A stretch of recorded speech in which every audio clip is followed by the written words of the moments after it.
one of my videos got 15 million views. Asti Wagner, the CEO and founder of Invyted.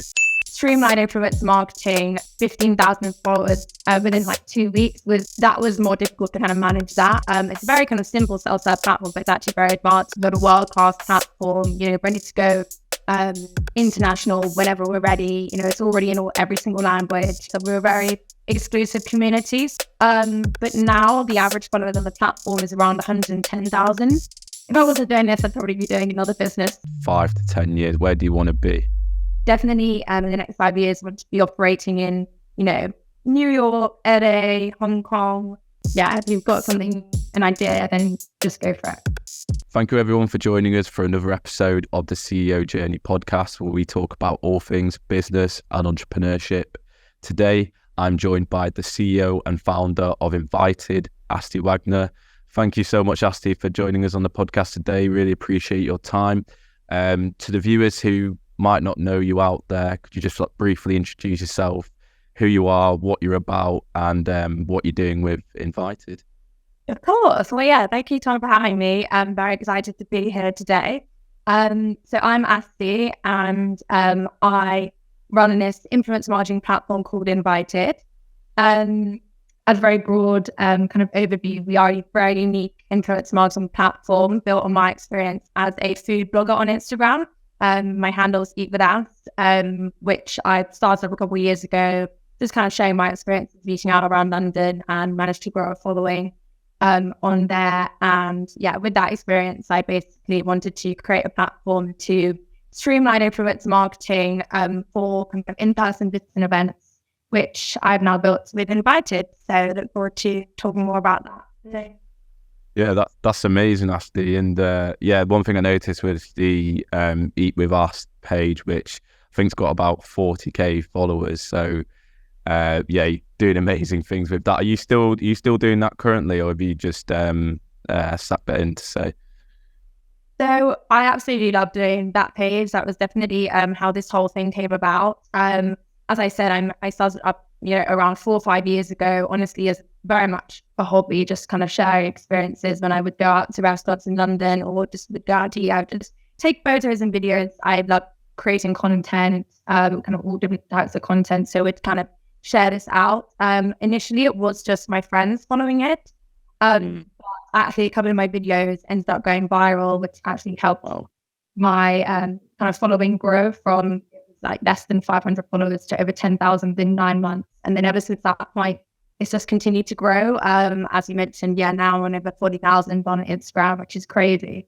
And on Facebook, it's over 12,000, which is, again, I've never really expected it to ever hit those numbers. But I would say it's definitely still a hobby. I definitely don't have as much time as I did before to do it. But I do still try and keep up the consistency with posting on the page, because that's all what Grow Page is about. I think it's being consistent with posting content.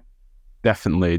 Would you say, because, for example, with this podcast, we post a lot of short form content, and I think that you only need that one post or one reel, whatever it is, to just pop off, and then you, in a sense, build a following base from that. Would you say that was the case with that page, and that, although you were heavily consistent with it, you only needed those couple of posts or videos to gain traction, and then you're on the straight and narrow with it?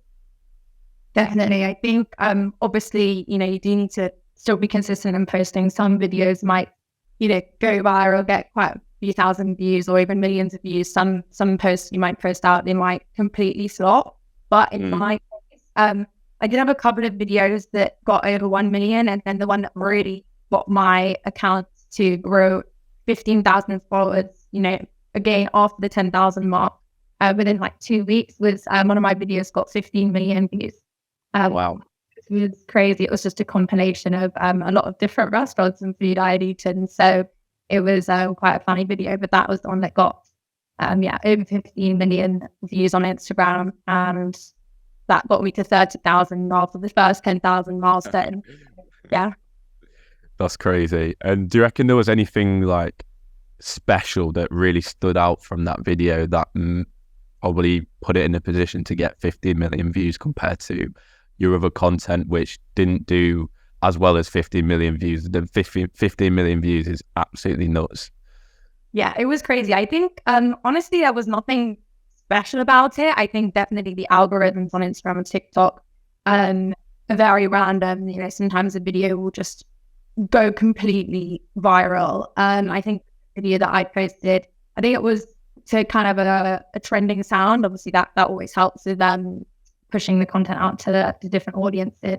But I think it really was it was a very fast video of lots of different shots. I think that definitely engages the consumer rather than maybe a slower video. So I think that's really why it hit quite a lot of people. That's incredible. And obviously, you know, one thing that I'm getting from you is that you're clearly very entrepreneurial. You take things on your own initiative. I want to learn now, and I think the viewers would like to learn as well, a bit about your backstory before starting that page. I know that you take the corporate route initially, and then obviously you've now transitioned to do your own thing. But what was life like before all that? Even take us back to your upbringing, school life. Was there anything that really stood out that made you think I'm different to other people? So I think because I've been very kind of fortunate in my upbringing, and I've also actually grown up in a very entrepreneurial household.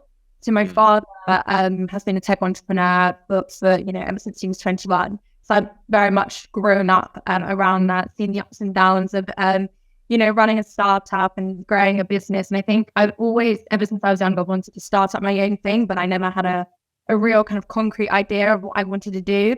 So I did go to a lovely school, studied kind of a whole range of subjects. Then went on to A-level, studied maths, geography, and economics. So I think I was quite kind of mathematical at school. Kind of took the typical route. So went to the University of Bath, studied business administration. Again, I wasn't that set on a path of what I wanted to do. So yeah, decided to study a very broad business course whilst I was at university. Again, because it was a broad business course, I studied a whole range of different modules, which was, I kind of just went through it. I didn't necessarily absolutely love the course. I just kind of wanted to learn, kind of a broad range of things and hopefully decide what route I wanted to go down.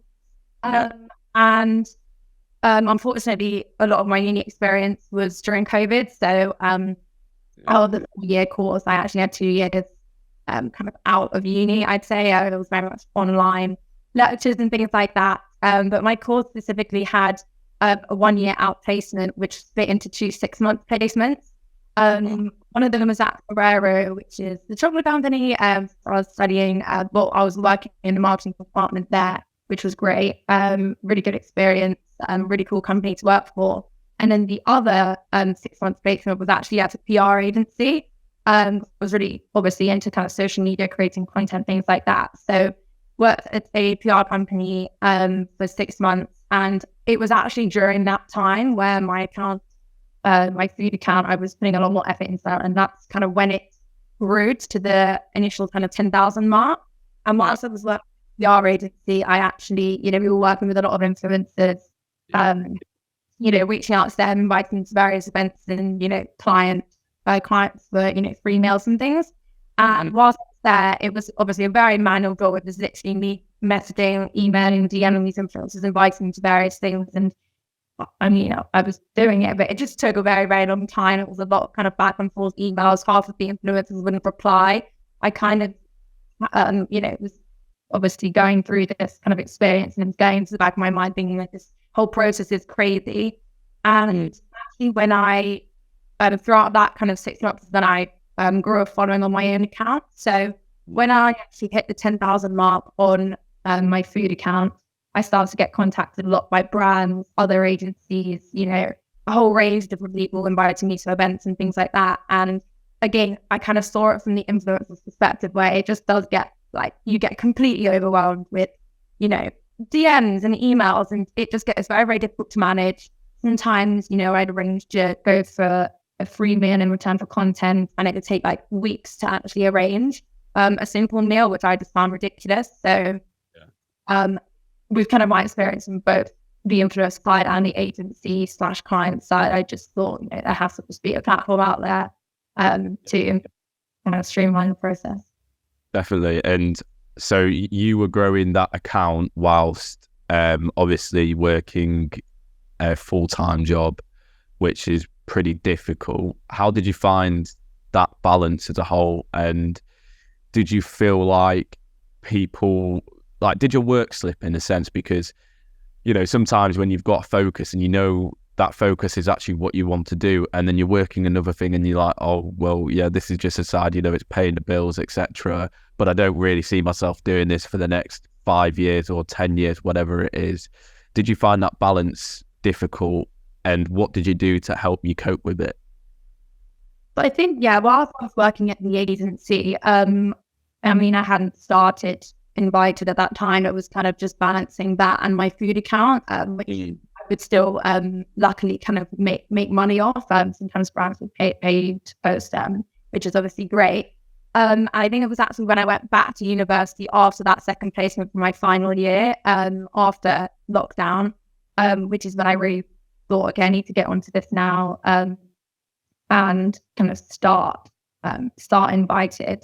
And as a kind of balance, I think Eatwithast was very much a hobby, and it still is a hobby. I would do that in my free time. I just love kind of creating the content. But when I was back at university, it was actually last February when I properly kind of started working on Invyted.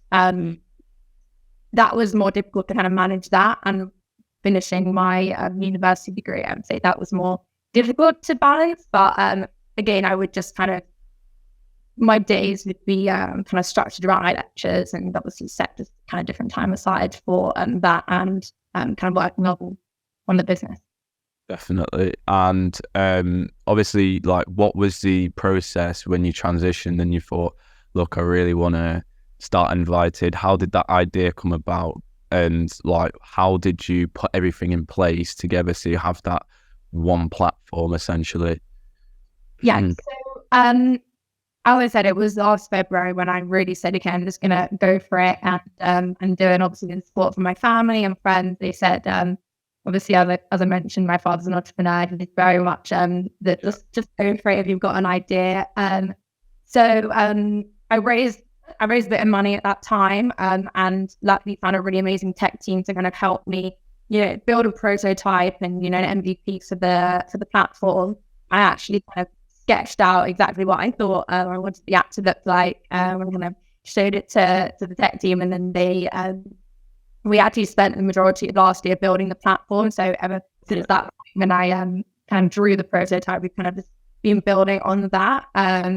And yeah, essentially, it was just obviously a lot of kind of tech development in the initial stages. And that was, yeah, the majority of last year. And then we actually officially soft launched the product in December. We've kind of, along the way, I've been very lucky kind of sourcing other investors. I haven't actively gone out and found investors initially, but very luckily I've kind of been introduced to various people, and then they've kind of come in along the way. So we soft launched in December, and December was a soft launch period. We officially launched in February this year, so we're still a very early stage startup. And actually in February, I had someone kind of come to me and say they're really interested in the business and wanted to kind of be more involved and kind of see what it's all about, which is actually John Vincent, who was the Leon.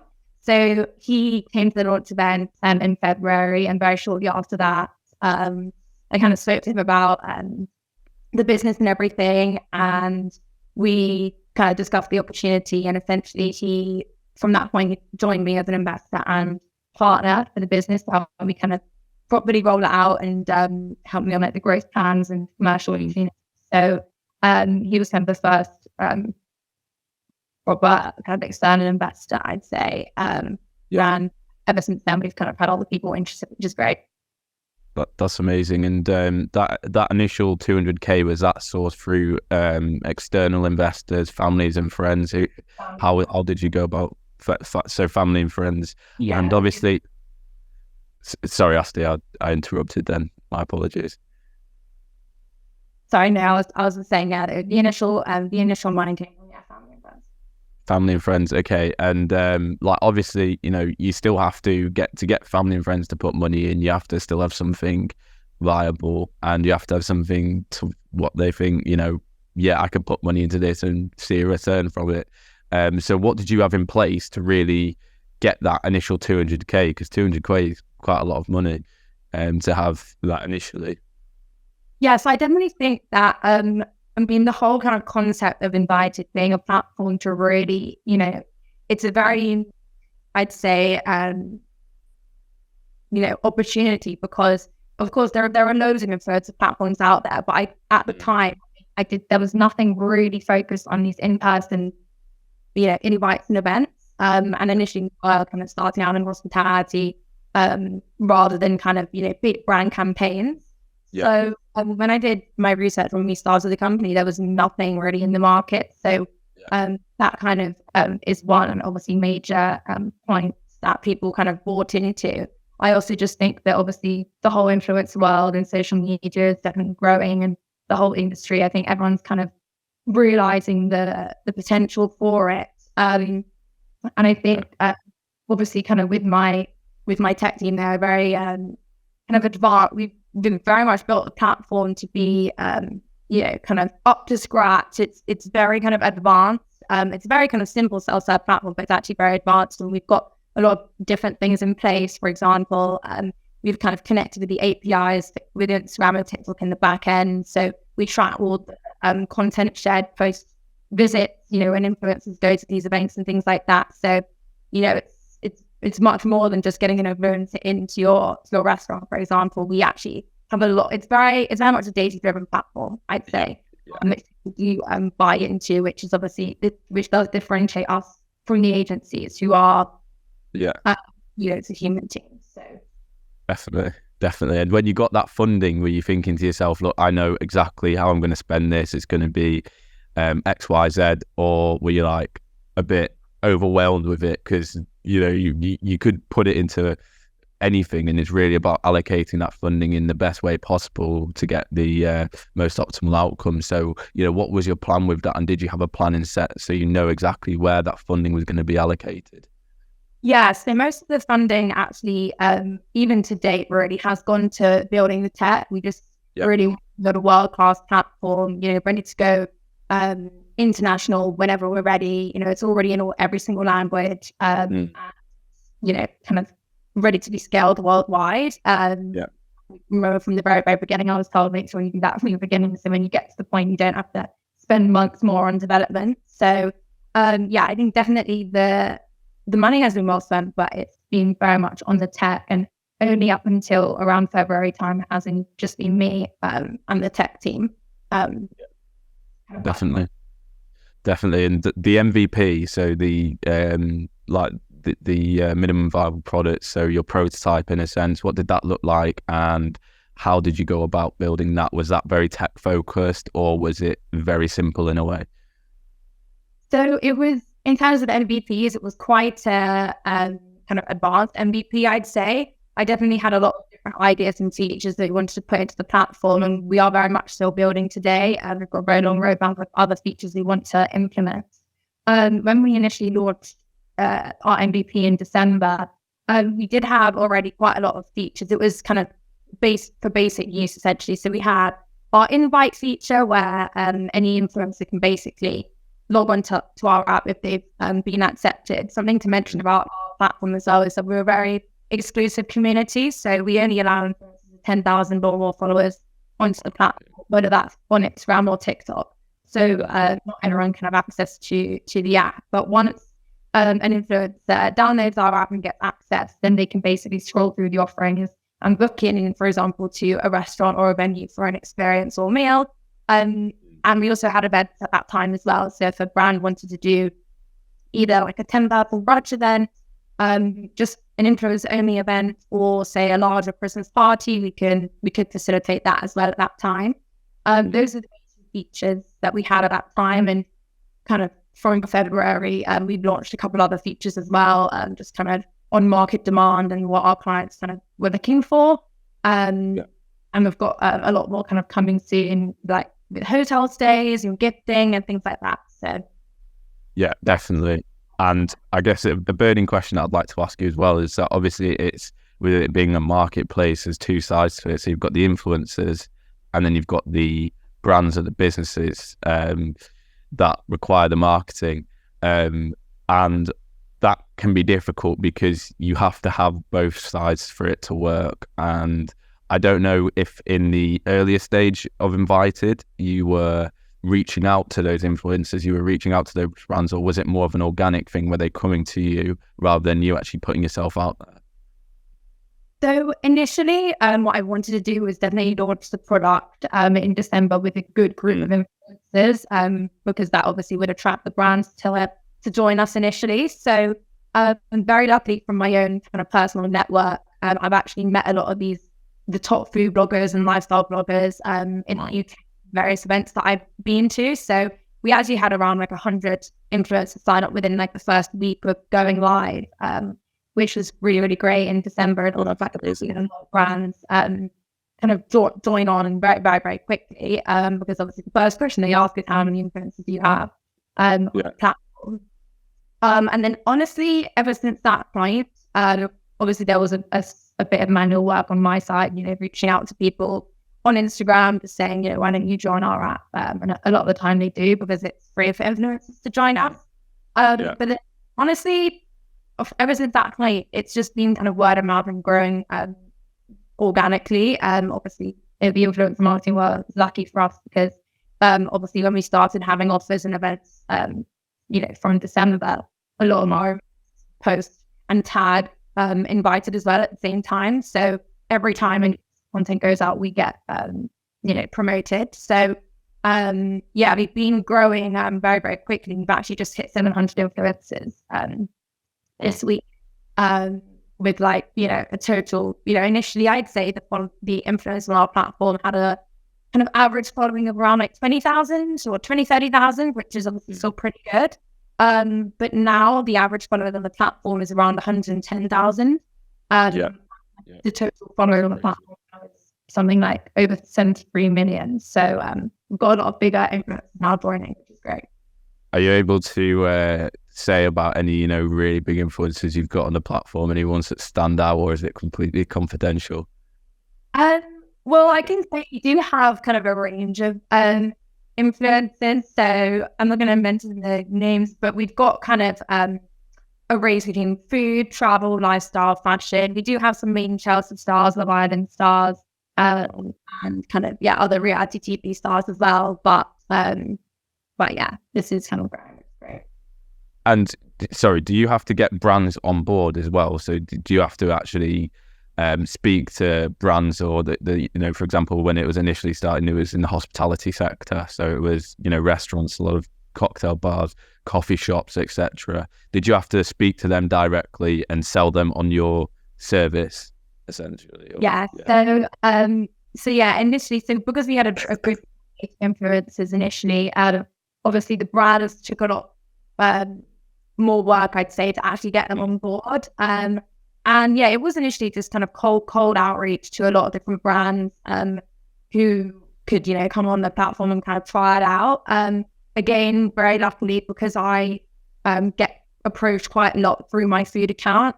Every time I get approached, I kind of just start to bring up Invyted, see if they want to join it as well. And I think a lot of the time they actually have just seen what we were doing and thought, okay, this is actually such a much easier way to contact influencers, track the content, and get them in, rather than a manual process of literally going through Instagram, messaging influencers separately. So it was more work getting the brands on board. But it's definitely, we need to kind of focus on both sides of the marketplace, because obviously we need kind of a good balance of both brands and influencers to make it work.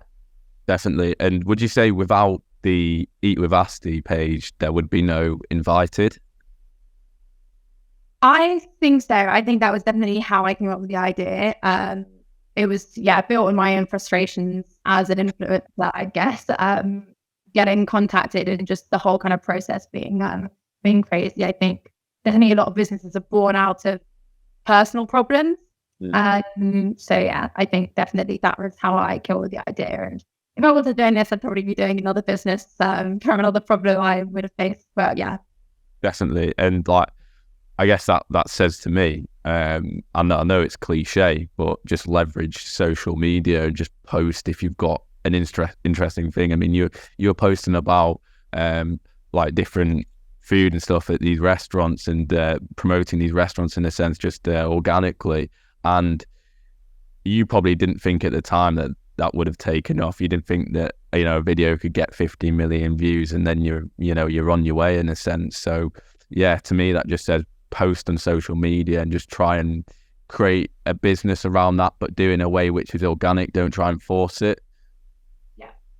No, I definitely agree. I think, yeah, if you've got a passion, you know, whether that's food, whether it's fashion, whether it's, you know, your kind of personal page, I think definitely, why not kind of post? I think everyone's kind of on different social medias now, kind of leveraging the different platforms. So, yeah, I would say even if people kind of make fun of you at the beginning, you know, sometimes people will be like, why the start of this page is not going to go anywhere. Like, we keep going, something might go viral and, you know, people will follow you for what you're posting who are interested.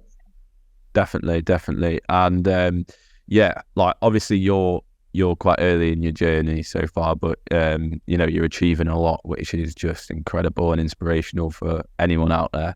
Have you had some dark days building Invyted, some days when you thought to yourself, look, I could give up on this and just, you know, sack it off and all the stress and all the worry would go away? Have you had those thoughts before? Yeah, definitely. I think when I start up, you know, there's definitely going to be a lot of ups and downs. Sometimes you're thinking, you know, why are you even doing this? As an organizer, kind of use, you know, is this idea already something that's going to take off? But then, you know, you have these other moments where it's like, actually, like, we're building something really amazing, which is going to kind of hopefully change the industry. And, you know, really like the purpose of Invyted is, you know, we really want to stop great things from being a secret and, you know, kind of leverage the power of our influencers to, you know, help these. Of course, you know, we're very open to working with big brands, small independents, like a whole range. But we definitely really want to help, you know, kind of the smaller independents really help kind of, you know, grow their presence and raise awareness. And they might not necessarily have a platform or have, you know, the money to pay an agency to do so, or their own kind of social media. So there's definitely, yeah, different ups and downs with the journey. But yeah. Definitely. And I guess you use those down days to really know why you're doing it, but also I feel like you learn the most as well when things aren't going your way. Then you know quite clearly what's happening, and you know you could be in the shit and you just don't have a clue what's going on. You know, everything's going wrong, but I feel like they're the days that really do make you as a person, and you learn the most out of them. And would you agree with that, essentially? Yeah, no, I definitely agree. I think, yeah, you need to take the bad days and just, you know, use them to, you know, it just kind of makes you stronger as a person, and, you know, makes you think about all the other things just to help your business kind of grow and, you know, become better and, you know, kind of spray forward, I guess. So, yeah. Definitely. And like, where do you see, you know, Invyted and yourself in the next 5 to 10 years? Where do you want to be? So I definitely want to have expanded in other international markets. I think there's definitely a need. You know, it's been going great in the UK. You know, we started up in London, we've already expanded to other cities, just with other clients kind of joining and signing up alongside influencers in various different cities, which is great. But definitely in the next 5 years, I want to be operating in, you know, New York, LA, Hong Kong, Australia, Dubai. There's a lot of different cities that we want to open up in. And as I mentioned, because we built a platform, you know, from the very, very beginning to be ready to be rolled out across, you know, across the world, then I think definitely we can do that. We just need to make sure we have, you know, make sure we partner with the right people in the different countries and make sure we've got a good base of influence and brands to make sure that the marketplace is working. Definitely. Have you got a plan to go and achieve that? As in, will you need to raise more funding? Will you need to, I don't know, like how will you scale to that point? Yeah, so we're actually in the process of kind of fundraising for our kind of next expansion or expansion plans. So kind of the next steps will be, I think we want to do kind of the Asia Pacific regions. I just think that our industry out there is definitely growing like crazy. I think a platform like this would really thrive in those areas. So yeah, definitely raise funding for these kind of international expansion plans, and then essentially we kind of do the same makeup as we have in the UK. So currently we have it's myself and John, and then we've actually recently hired a couple of other people to join the team in sales and customer success. So we would probably do kind of a similar makeup in the other cities that we launch in. And then probably, because I was mainly managing the influencer side initially in the UK, I think definitely we would have someone in every city doing a similar role, making sure we have, kind of someone to manage the influencer communities. Yeah, perfect. And just looking back at your whole journey so far, I always ask for 3 pieces of advice from the entrepreneurs that I have on here. What would yours be? Just looking back at completely, although you're in your early stages, like what would you say? I've learned this, and so I would tell someone else to do that. I would say, my 3 pieces of advice. I would say number 1 is that accept that you might not please everyone. I think when someone kind of takes the leap, kind of goes down a different path, not kind of down the typical kind of corporate route, I'd say some people might look down on you and just think like, what are you doing? You're kind of, this is kind of a silly idea. But I definitely just think that, you just you can't listen to those type of people. You just need to kind of follow your passion and, kind of try and build it up. And of course, you never know the outcome. You might not, not turn into what you're planning for it to be, but I think definitely you can't kind of keep these thoughts from these other people and stop you in your journey. I definitely had that when I kind of started my food account initially, which obviously led to this whole thing. People were just kind of making fun of it and saying, that you're never going to go anywhere. But I mean, If you know. I'd also say, just if you have an idea of a business, then I think just go for it, because again, you never know what the outcome's going to be, and if you don't go for it, you're never going to know. And of course, in startups, things might change. We've not pivoted, I would say, but we've definitely moved around different features, just depending on kind of what our client needs are and things like that. So I think even if you have an idea, it might kind of divert into something else. It should be an amazing kind of product. And my 3rd piece of advice would probably be that even if you have a bad day, tomorrow is another day. So if you, kind of are in a deep hole and you're kind of thinking, why are you even doing this? Why don't I just give up? You don't need to kind of keep that day from stopping doing your part. I think definitely, you can wake up the next day and, open up a whole range of new opportunities, and, it might be 10 times better than the day before, and then the week later might be even better. So I think definitely kind of just keep pushing forward and continue on, your journey and what you kind of started out to be. Yeah, that's incredible. I think that's a great place to end the podcast on. Thank you so much, Asti, for being such an incredible guest. I've really enjoyed learning about your story, and Invyted is just an incredible platform. So I vouch anyone out there to go check it out. If you're an influencer, try and sign up and get speaking to Asti. I'm surely there's a lot to benefit from doing that. But yeah, thank you so much, Asti. Really appreciate it. Have you got any last words for the viewers? Anything you'd like to say? Anything you'd like to end off on? Well, yeah, firstly, thank you for having me. I just think, as I said, if you've got an idea about something, just go for it. Even if you're young and you don't think, at the very beginning, I didn't know what I was doing, but you definitely learn a lot along the way. So I think, if you've got an idea, then just go for it. Definitely. And I will put Asti's food page down in the description below so people can go check it out. Got some amazing content on there, and you'll just learn things about content creation and maybe see if you can analyze why certain videos have done better than others, which is what anyone's trying to do out there who's in the social media space. But aside from that, Asti's LinkedIn will be down there. So I'm sure if anyone's got anything, they can reach out to you, Asti, and ask you about it if they're looking to start a new business and they're wanting some guidance. And obviously I'll put the Invyted link down there as well. And to all the viewers out there, hope you're doing amazing. Keep smashing it and make sure to stay tuned for the next episode. Thank you.